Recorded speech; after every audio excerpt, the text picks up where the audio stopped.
Hello दोस्तों, स्वागत है आप सबका मेरे यूट्यूब चैनल माइनिंग सेशन में। मैं राकेश सर आज आप लोग के लिए लेकर के आया हूँ CMR 2017 के लिए नया वीडियो। इस वीडियो में जैसे आप लोग देखेंगे जी कि जो भी कोल इंडिया से रिलेटेड बच्चे तैयारी करते हैं, तो कोल इंडिया में अगर कोई बच्चा माइनिंग सरदार या फिर ओवरमैन बनने का सपना देखता है या फिर कोल इंडिया में किसी प्रकार का जॉब लेना चाहता है, तो उसके लिए कोल माइंस रेगुलेशन 2017 पढ़ना बहुत ही ज़्यादा ज़रूरी हो जाता है। और उन बच्चों को CMR 2017 की अहमियत बहुत ही अच्छे से पता होता है। तो देखिए आखिर CMR 2017 है क्या। सबसे पहले इसको जानते हैं। तो हम लोग जानते हैं जो कि जिस प्रकार से पूरे भारत देश को चलाने के लिए हमारे देश में संविधान बना हुआ है, जो कि संविधान के अकॉर्डिंग हमारा देश चलेगा, तो उसी प्रकार से पूरे भारत में जो नए नए खदानें हैं या फिर जो माइंस हैं उनका संचालन कैसे किया जाएगा, तो उसके लिए भारत सरकार द्वारा कोल माइंस रेगुलेशन 2017 लाया गया है। पहले जो माइंस रेगुलेशन था वो था कोल माइंस रेगुलेशन 1957, जिसके जगह पे आपका कोल माइंस रेगुलेशन 2017 लाया गया है। ये जो कोल माइंस रेगुलेशन 2017 है, इसे भारत सरकार द्वारा 27 नवंबर 2017 को इसे पब्लिश किया गया था और उसी दिन से ये लागू किया गया है। पूरे भारतवर्ष में जितना भी कोल माइंस हैं उन सब कोल माइंस में ये CMR 2017 लागू है।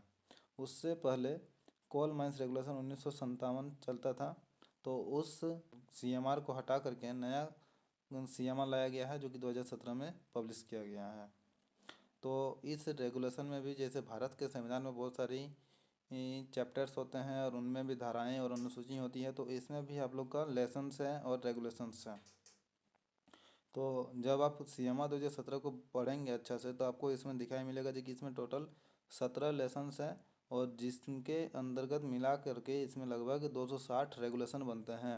और उन रेगुलेशन के अंदर में भी बहुत सारे सब रेगुलेशंस भी हैं।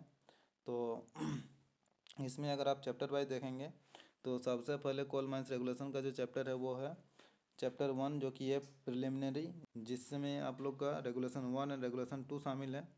तो रेगुलेशन 1 जो है इसका रेगुलेशन जो पब्लिश हुआ है उसी के बारे में थोड़ा बताया गया है। जैसे इसका शॉर्ट टाइटल दिया गया है कमेंसमेंट एप्लीकेशन एंड एक्सटेंड दिया गया है, यानी इस रेगुलेशन का संक्षिप्त नाम क्या होगा, प्रारंभ क्या है, लागू होने की सीमा और विस्तार। तो ये सब आपको रेगुलेशन 1 में पढ़ना है। और देखिए इस रेगुलेशन को मैं आप लोग को एकदम लाइन बाय लाइन पढ़ करके बताऊंगा, जो कि आपको समझने में बहुत ही ज़्यादा आसानी होगा। और मैं कोशिश करूँगा कि इस रेगुलेशन को बहुत ही आसान भाषा में आप लोग को समझाने के लिए, इसलिए मैं इसको हिंदी वर्जन में लेकर के आया हूँ। तो देखिए हम लोग शुरुआत करते हैं रेगुलेशन नंबर 1 से। रेगुलेशन नंबर 1 में संक्षिप्त नाम, प्रारंभ और लागू होने की सीमा और विस्तार बताया गया है। तो इसमें देखिए ये जो बताया गया है कि ये रेगुलेशन कोल माइंस रेगुलेशन 2017 यानी कोयला खान विनियम 2017 कहलाएगा। ठीक है। अगला जो बोलता है ये रेगुलेशन ऑफिशियल गजट में प्रकाशित होने की तारीख से लागू होगा, यानी 27 नवंबर 2017 से ये लागू होगा। ये प्रत्येक कोयला खान पर लागू होगा। उसके बाद ये संपूर्ण भारत पर लागू होगा। भारत में जितना भी कोयला खान है सब जगह पर यानी ये लागू होगा। उसके बाद देखिए अगला है रेगुलेशन नंबर 2, जो कि डेफिनेशंस है। इसमें बहुत सारी परिभाषाएं दी गई है जो कि माइंस में उपयोग होने वाले, जैसे कुछ शब्द होते हैं तो उन शब्दों का क्या मीनिंग होता है, कोई डेजिग्नेशन होता है तो उन डेजिग्नेशन में क्या काम होता है, उनको क्या क्या बोला जाता है, तो फिर उनकी सारी उन सब की ये परिभाषाएं दिया हुआ है रेगुलेशन नंबर 2 में। जैसे कि आप देखेंगे देखिए परिभाषा में अबंडन वर्किंग किसको कहा जाता है, अबंडन माइन मिथन किसे कहा जाता है, एक्ट क्या है, असिस्टेंट मैनेजर कौन होता है, उसके बाद ऑक्सिलरी फैन क्या होता है, एवरेज आउटपुट क्या होता है, बैंक्समैन क्या होता है, उसके बाद बॉल किसे कहते हैं। तो इस प्रकार का डेफिनेशन है इस रेगुलेशन नंबर 2 में। तो चलिए रेगुलेशन नंबर 2 का हम लोग शुरू करते हैं। देखिए रेगुलेशन नंबर 2 में लिखा हुआ है जी कि इन रेगुलेशन में जब तक कि विषय या प्रसंग में कोई बात विरुद्ध ना हो तब तक निम्नलिखित अर्थ लिए जाएंगे। मतलब जब तक इसमें कोई नया बात ना लिखा हुआ हो तब तक आप लोग को इसमें जो चीज़ लिखा हुआ है उसका मीनिंग वही निकला जाएगा। ठीक है। जैसे पहला में लिखा हुआ देखिए एबंडन वर्किंग या बंद वर्किंग। तो देखिए इसका जो डेफिनेशन होता है कि ऐसा वर्किंग जिसे भविष्य में नहीं चलाने के इरादे के साथ एबंडन यानी बंद कर दिया गया है, उससे हम लोग एबंडन वर्किंग कहेंगे। ये रेगुलेशन 2017 के अनुसार। उसके बाद बोला एबंडन माइन मिथेन यानी AMM। एबंडन माइन मिथेन जो कि इसका अर्थ है एबंडन यानी बंद, कोयला खान या उसके भाग से प्राकृतिक गैस का निकलना यानी नेचुरल गैस का मतलब यहाँ पर मिथेन गैस है। उसके बाद C नंबर में देखिए बताता है एक्ट क्या होता है। तो एक्ट यानी अधिनियम का अर्थ है माइंस एक्ट 1952। उसके बाद D नंबर में देखिए लिखा हुआ है अप्रूव्ड सेफ्टी लैंप या अप्रूव्ड इलेक्ट्रिक टॉर्च। इसको हिंदी में बोलेंगे तो अनुमोदित सेफ्टी लैंप और अनुमोदित सेफ्टी टॉर्च का अर्थ। तो ऐसा सेफ्टी लैंप या ऐसा बिजली टॉर्च जो ऐसी कंपनी द्वारा और इस तरह से बनाया गया है जिसका विवरण चीफ इंस्पेक्टर समय समय पर सरकारी गजट में देते हैं। तो अप्रूव्ड सेफ्टी लैंप या फिर अप्रूव्ड इलेक्ट्रिक टॉर्च का मीनिंग यही होता है कि CIM जिसको समय समय पर गजट में प्रकाशित करता है। असिस्टेंट मैनेजर किसे कहेंगे? तो मैनेजर का सर्टिफिकेट प्राप्त हुआ व्यक्ति जिसे मालिक, एजेंट या मैनेजर ने लिखित रूप से खान या उसके किसी भाग में काम के नियंत्रण, व्यवस्था, देखरेख और निर्देशन यानी control, management, supervision and direction के काम में मैनेजर की मदद करने के लिए नियुक्त किया है। मैनेजर के नीचे का वह प्रथम अधिकारी है और इस प्रकार वह ओवरमैन व सरदार का उच्च पदाधिकारी है। मतलब असिस्टेंट मैनेजर का जो ड्यूटी होता है ये control, management, supervision and direction का होता है।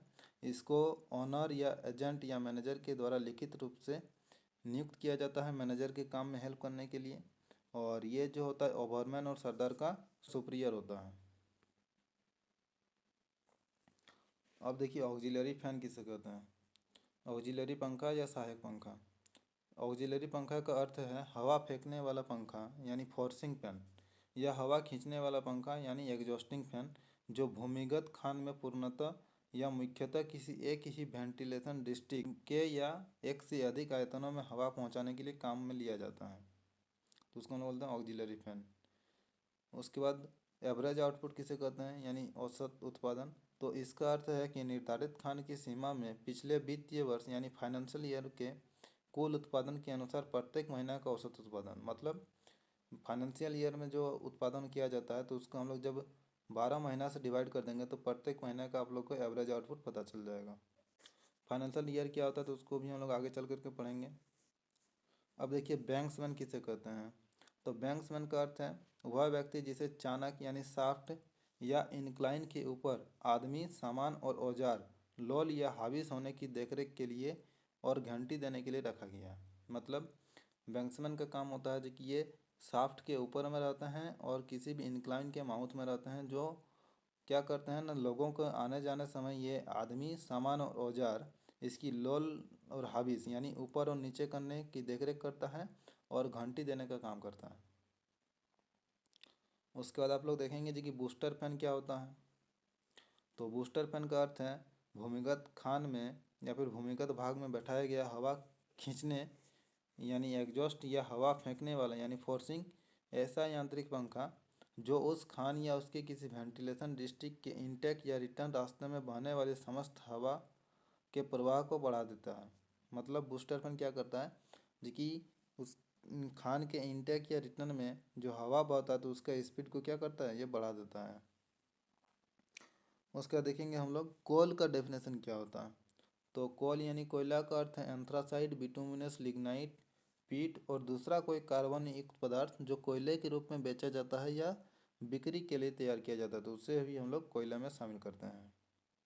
हम लोग आज तक 4 टाइप का ही कोयला पढ़े हैं, लेकिन यहाँ पे बोला गया है जो कि वैसा सब भी कार्बनिक पदार्थ जो कि कोयले के रूप में बेचा जाता है या फिर बिक्री के लिए तैयार किया जाता है, तो उन सब को भी रेगुलेशन के हिसाब से कोयला ही माना गया है।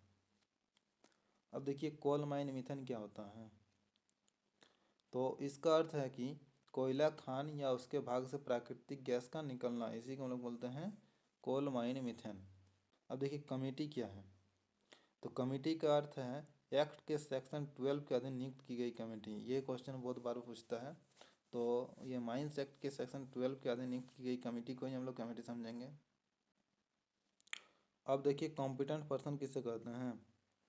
तो किसी काम या किसी मशीनरी, संयंत्र या साधन के लिए सक्षम व्यक्ति का अर्थ है वह व्यक्ति जिसकी आयु 20 वर्ष से कम नहीं है और जिसे मैनेजर ने लिखित आदेश से उस काम को करने के लिए या उसकी निगरानी के लिए सक्षम व्यक्ति नियुक्त किया है तथा जो दिए गए काम को निभाने के लिए जिम्मेवार है। शॉट फायरर भी सक्षम व्यक्ति माना जाता है। तो देखिए कॉम्पिटेंट पर्सन क्या बोलेंगे ना, जो किसी मशीनरी, संयंत्र या साधन के लिए काम करने वाला वह व्यक्ति जिसे मैनेजर लिखित रूप से नियुक्त करेगा और उसकी उम्र 20 साल से कम नहीं होगी, तो उसे ही कॉम्पिटेंट पर्सन माना गया है। जिससे यहाँ पर एग्जाम्पल भी दिया गया है कि शॉट फायरर भी जो होगा वो एक कॉम्पिटेंट पर्सन होगा। उसके बाद अगला परिभाषा देखेंगे हम लोग कॉन्ट्रैक्टर का यानी ठेकेदार का। तो ठेकेदार का अर्थ है कि ऐसा व्यक्ति या व्यक्तियों का समूह, कंपनी, फर्म या स्थानीय अधिकारी या स्थानीय निकाय जो खान में अनुबंध के आधार पर सेवा या ऑपरेशन उपलब्ध करा रहे हैं।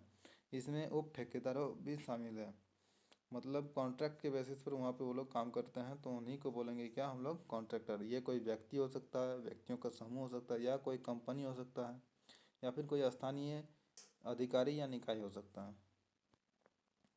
अब देखेंगे डीप होल ड्रिलिंग ब्लास्टिंग। तो डीप होल ड्रिलिंग ब्लास्टिंग इसका अर्थ है कि कोई भी ड्रिल होल जो 3 मीटर से अधिक गहरा है और जिसका उपयोग ओपन कास्ट खान में ब्लास्टिंग के लिए किया जाता है, तो उसी को हम लोग बोलते हैं डीप होल ड्रिलिंग ब्लास्टिंग। याद रखेंगे डीप होल ड्रिलिंग ब्लास्टिंग का जो होल होता है वो 3 मीटर से अधिक होता है। उसके बाद है डिजाइनर किसे कहते हैं। तो डिजाइनर का अर्थ है कि ऐसा व्यक्ति या व्यक्तियों का समूह या कंपनी या संस्थान जो कोयला खनन पद्धति, कोयला खनन की विधि, मशीन, उपकरण या पदार्थ की रचना या डिजाइन कोयला खान में उपयोग करने के लिए बनाता है, तो उसी को बोला जाता है डिजाइनर।